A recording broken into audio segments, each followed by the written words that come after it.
Welcome to Luca is a Billionaire, where the only thing I invest in is your answers. You're starting on the console now. Power on your Xbox and wake the controller, then make sure your internet is active, Wi-Fi or Ethernet. Once done, check that you know the Xbox account email and password and have your two-factor device nearby. Go to Home, open the guide and choose Sign In.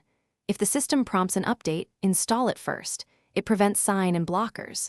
Now select Add New to begin entering your account details and proceed to the next step.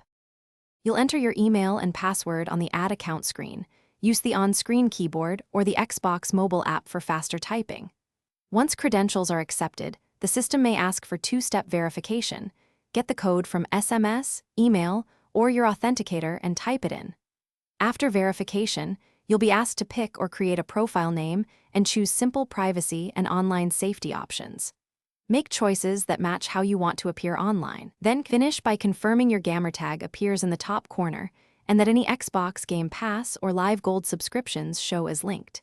Next, run network settings, test network connection to ensure NAT and Xbox Live services are reachable, and then launch a game or the Microsoft Store to verify online features.